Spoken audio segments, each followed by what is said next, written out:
Hello and welcome to tonight's documentary on a question that comes up quite frequently when discussing the topic of the French Revolution. The question is, why and how did the French Revolution move in a radical direction? Well, let's start with some basic points about the revolution that indirectly impacted the radical movement. First, the Third Estate revolts and takes the tennis court oath, saying that they will continue to meet no matter what the king's actions are, and declare themselves the National Assembly. Also, the people of Paris stormed the Bastille. These two events are the reason the French monarchy fell and gradually moved in the radical direction. There are two main causes why the revolution went radical. First is the fleeing of the king and his family. The second was countries such as Austria and Prussia were scared that the revolution would spread towards them, so they threatened to use force to bring the monarchy back to France. France declared war, and the outcome was horrible for them at first. Radical political groups took the king into their own custody and called for a national convention that will help them fight the war.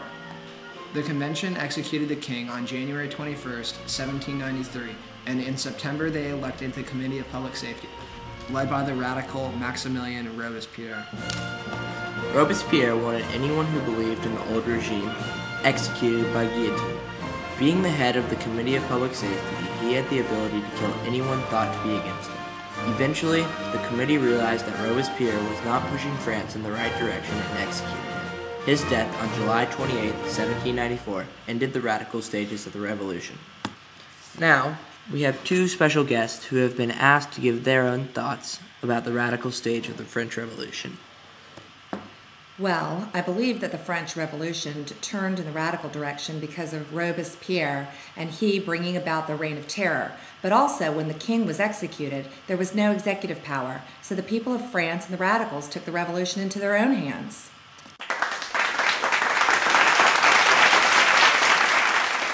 Perfect, and thank you so much for your thoughts. Here is our next interview.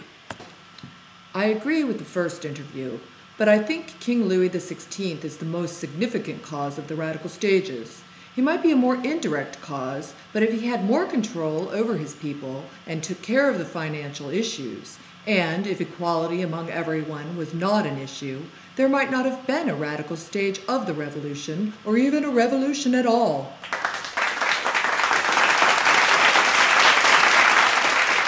Thank you so much for sharing your knowledge with us. Well, that's it for tonight. I'd like to thank you all for tuning in and join us next week on the documentary The Main Causes of World War II. Good night.